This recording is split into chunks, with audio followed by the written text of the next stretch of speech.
3 défaites sur les 4 derniers matchs. Est-ce qu'il faut déjà s'inquiéter pour le FC Nantes avant même le début de saison? C'est la question que je me pose à travers cette vidéo lors de ce débrief entre Nantes et le SCO d'Angers. Salut la team, c'est Romu, j'espère que vous allez bien. Avant tout, bon dimanche à tous et bonne semaine du coup qui arrive pour vous. J'espère que vous allez passer une bonne semaine également. Je tiens à vous remercier avant tout comme chaque semaine pour votre présence sur la chaîne YouTube. Vous êtes de plus en plus nombreux, on se rapproche du palier des 500 abonnés. Je vous en remercie du fond du cœur, ça fait vraiment plaisir. Les vidéos continuent à faire beaucoup de vues ainsi que vous êtes beaucoup à être en interaction avec moi, que ce soit positif ou négatif, même si certaines viennent même apporter leur haine. Je suis surpris sur une chaîne où tu as la liberté d'expression. Mais bon, les commentaires comme ça, je les laisse, c'est pas grave, j'ai rien à cacher. Au contraire, moi je suis bien dans ma tête, je suis bien dans mes pompes et je parle avec le cœur, c'est ça qui compte. En tout cas, j'espère que vous allez bien. On retourne sur ce match qu'on a commenté hier, ce naufrage des Canaries, en tout cas dans cette première période qui a été catastrophique. Le seul changement entre guillemets majeur qui nous a un peu surpris à la composition, c'est Duverne qui était titulaire à la place de Kodza. Je me suis dit bonne pioche parce que Duverne avait fait une bonne prépa. En tout cas, les premiers matchs étaient plus intéressants au détriment de Kodza. Et j'aurais dû me taire assez rapidement car au bout de même pas 2 minutes de jeu, Nantes était déjà mené au score. Une profondeur venant du côté gauche. Quand c'est pas Kodza, c'est Duverne qui est en difficulté. Le centre en retrait et là il y a eu un Tati à Oisième, absence totale. On s'est regardé. Il y a Le Paul qui a récupéré le ballon, contrôle, frappe hors de portée d'Anthony Lopez. Nantes est déjà mené 1 minute 30 de match. Ça pique. Ça pique parce que ce genre de scénario ne doit pas arriver, surtout quand tu vas jouer en Ligue 1 dans 15 jours de ça. Ça pose problème sur ce côté concentration et sur ce côté défensif de Nantes. À noter même que depuis hier, on annonce le départ déjà de Katatovic du FC Nantes. Nantes voudrait déjà s'en séparer en forme de prêt parce qu'ils ont jugé que le joueur n'était pas au niveau pour pouvoir faire cette saison avec le FC Nantes. Du coup, voilà, ça remet en cause déjà un mercato nantais qui était avec des paris. Radakovic, on a vu déjà, on avait des craintes avant son arrivée. Avec son arrivée de plus, ça a confirmé nos craintes. Et là, côté nantais, le grand n'importe quoi continue. Parce que du coup, ils veulent reprêter le joueur rapidement pour essayer potentiellement récupérer un défenseur en plus. Car là, aujourd'hui, c'est la question que je me pose. Et vous êtes nombreux à se poser cette question-là. On prend beaucoup trop de buts et ça va pas. Des buts évitables, encore une fois.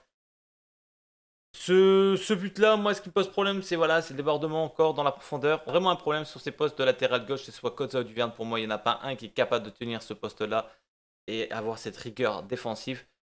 Ça me pose problème. Le Awaziem Tati, je les ai trouvés transparents. Je les ai trouvés à l'image de l'équipe en première mi-temps catastrophiques.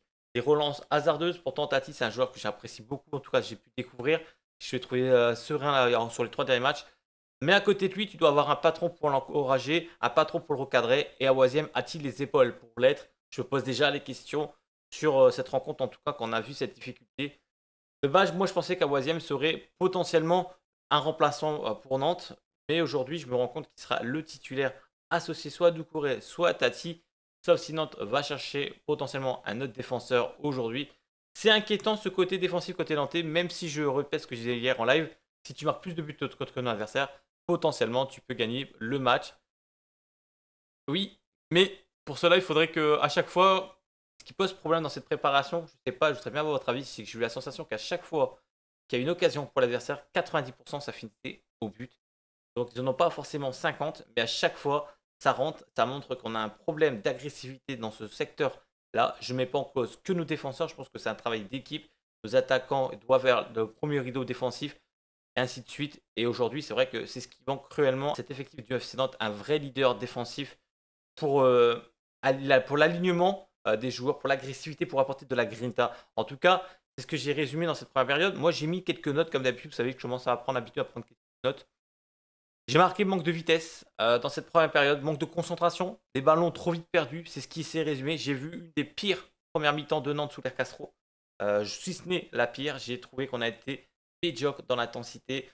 J'ai rien apprécié de cette première mi-temps. D'ailleurs, on n'a eu aucune frappe en première période. On a été bousculé par une très belle équipe du SCO qui est en cours de sa préparation et qui fonctionne plutôt bien. On l'a senti que c'était déjà bien huilé leur collectif au détriment des Nantais qui se cherchent toujours. Même si voilà, on n'a pas encore l'équipe qui se dessine, en tout cas le groupe s'est dessiné, on voit qu'il y a de moins en moins d'autres jeunes et on essaie de refermer un peu plus le groupe.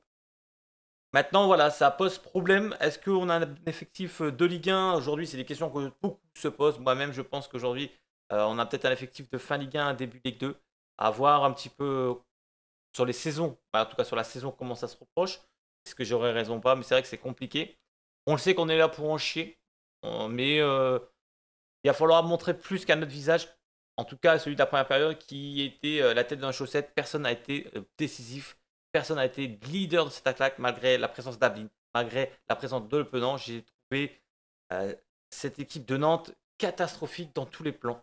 Que ce soit défensif, milieu de terrain, la conservation, aucune maîtrise sur toutes les Canaries. Et offensivement, on a été totalement inexistant. Du coup, première mi-temps qui se termine avec un soulagement de se dire bon, on n'a pris qu'un but et en même temps, on a été très mauvais. Est-ce qu'on est capable de réagir en seconde? Il y a eu des choix forts, beaucoup de changements du côté de Nantes et les arrivées de Wang, Young Sung et de Kwan. Et du coup, pour apporter dans ce milieu de terrain, trouver des solutions, la rentrée d'El Arabi également. Et il s'est passé ce qui devait se passer. Nantes a été meilleur dans cette deuxième période, beaucoup plus fluide, beaucoup d'occasions. En tout cas, j'ai trouvé beaucoup plus d'agressivité, malgré que ça n'aura pas changé au score. De toute façon, vous le savez, les amis, Nantes s'est incliné déjà 1-0. Mais j'ai trouvé sa deuxième période bien meilleure que dans le jeu proposé par les Nantais. L'agressivité, des séquences de possession intéressantes. Et là, c'est là que tu te dis, attention Louis, tu as une place de titulaire aujourd'hui. Est-ce que tu vas la garder si tes prestations ne sont pas correctes? J'ai trouvé qu'un petit peu en dessous encore aujourd'hui. Et surtout, il y a de la concurrence dans l'entrejeu. Donc, à voir un petit peu comment ça va se passer. En tout cas, moi, j'ai marqué en des notes un petit peu sur cette deuxième mi-temps. El Arabi a survolé la seconde période. Je l'ai trouvé comme un exemple à suivre dans cette seconde période. À la récupération, il se battait sur chaque ballon. Il nous a fait une transversale incroyable à l'opposé pour chercher Guirassy, malheureusement, qui échouera sur le portier de Angers. Il a été acteur aussi dans la surface. Il a un positionnement très intéressant. Il a contrôle frappe, un geste superbe. Malheureusement, très belle parade également du portier du SCO. Bref, El Arabi m'a impressionné malgré ses 38 ans. Je l'ai trouvé un des meilleurs dans cette rencontre en 45 minutes. Le camp il est rentré, tout simplement, je l'ai trouvé là vraiment. Tu t'es dit, ah ouais, quand même. Parce que c'était vraiment l'exemple, j'ai trouvé dans tout. L'agressivité qui était bonne. Il se battait sur chaque ballon. Il redescendait faire les efforts défensifs. Il contre-attaquait. Il se projetait vers le but. Il a tout fait à lui tout seul, malgré qu'il n'a pas pu égaliser. Mais en tout cas, l'Arabie, j'ai vraiment trouvé très très bon dans cette deuxième période. Dites-moi par vos commentaires si vous êtes d'accord avec moi. Et on me parle même, en tout cas, je parle de ça avec des abonnés qui se reconnaîtront peut-être dans cette vidéo. Une association Ablin El Arabi pourrait être vraiment très intéressant. Et je dis pourquoi pas, même si Ablin, son poste préférentiel, c'est plus l'axe. Mais pourquoi pas le mettre sur un côté. Là, il a débuté à gauche, donc pourquoi pas le mettre sur la gauche ou à droite. On sait que Nantes, pour l'instant, recherche encore en termes de joueurs sur des ailiers. Mais El Arabi, c'est vrai qu'elle a montré de très belles choses. Et l'association Ablin El Arabi peut être potentiellement très très bonne. Côté nantais, en tout cas, ce que je pense, Ablin aussi aura tenté sa chance. Parfois un peu trop individuel. On sentait qu'il voulait faire de l'exploit tout seul. Malheureusement, ça a échoué. Et il n'a jamais réussi à mettre. Deuxième mi-temps, également l'avantage de Guirassy, d'où la première, je l'ai trouvé transparent. Les courses, c'est techniquement très faible. La deuxième mi-temps, je l'ai trouvé beaucoup plus intéressant. Même si à la finition, il va falloir s'améliorer. Malheureusement, il y a trop d'occasions de Guirassy et à chaque fois, il n'arrive pas à les mettre au fond. Donc c'est frustrant quand tu vois le nombre d'occasions qu'il y a eu dans cette préparation. Et finalement, on s'en sort avec 0 but marqué Guirassy. Ça montre qu'il y a des qualités. Ça montre que Nantes a des qualités. Nantes a du caractère pour pouvoir revenir. Aujourd'hui, il va falloir que ce groupe qui s'est dessiné se transforme en une équipe type, même si je pense qu'il va peut-être avoir des ajouts, mais on voit qu'il y a cette agressivité qui manque complètement du côté du FC Nantes.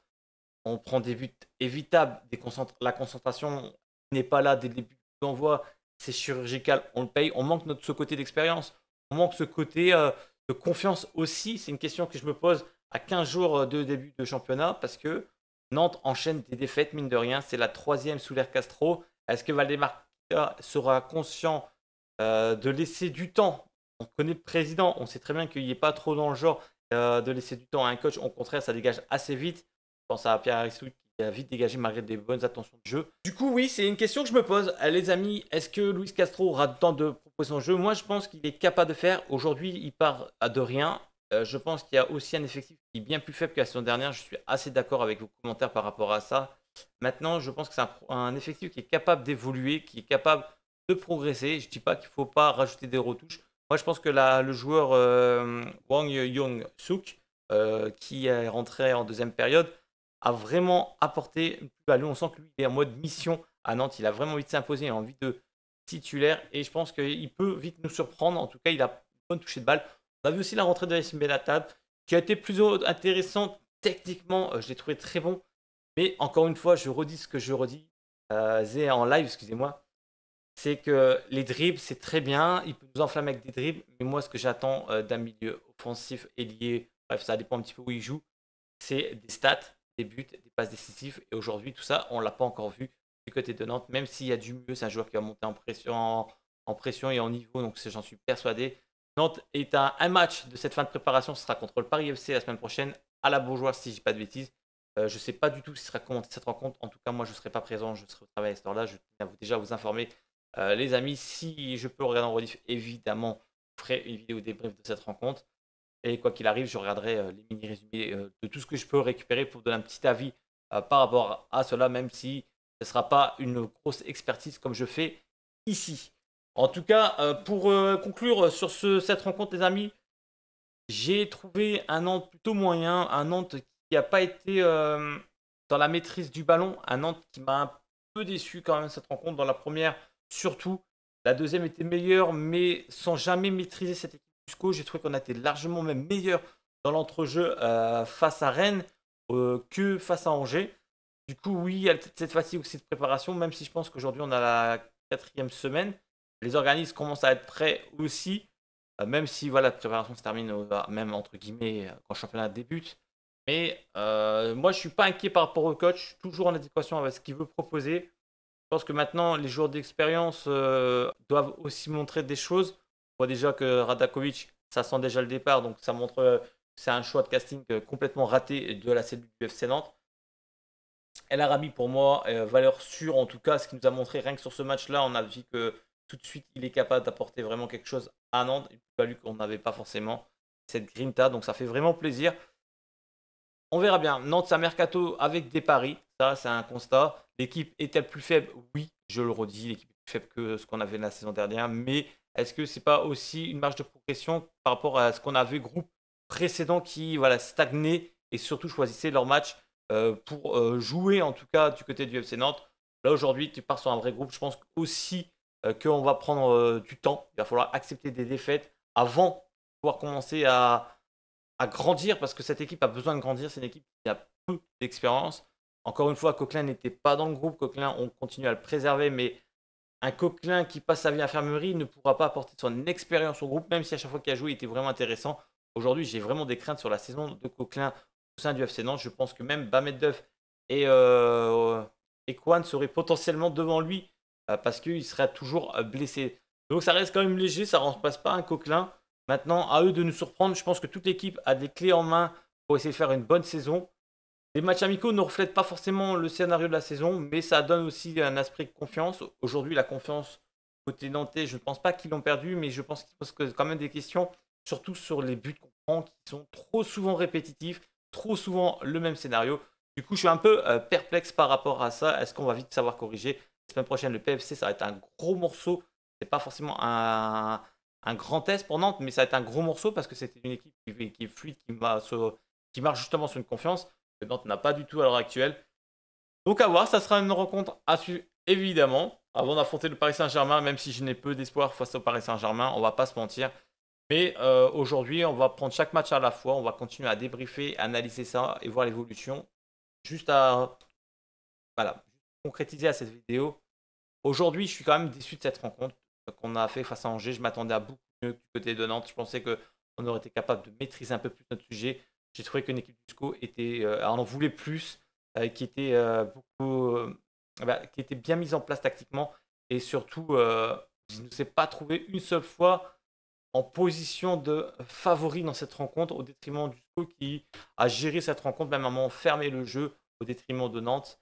Bref, on a résumé cette vidéo, ce match du FC Nantes qui a été une déception. Voilà, en tout cas, je trouve que ça a été une déception.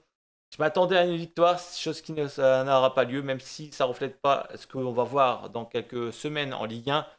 Il y a des inquiétudes quand même autour de cette défense qui est quand même trop répétitive et qu'on est obligé d'en parler aujourd'hui. Une défense beaucoup trop faible à l'heure actuelle.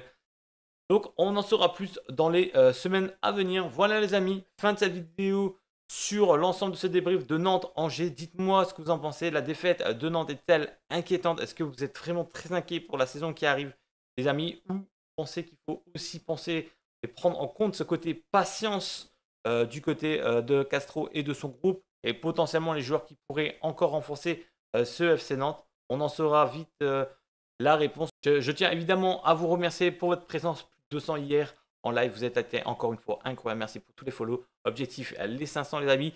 La chaîne aura 2 mois dans 2 jours. Potentiellement, on peut faire un super cadeau à toute la team nantaise parce que c'est pas que ma chaîne, c'est la vôtre aussi les amis. C'est notre endroit à nous.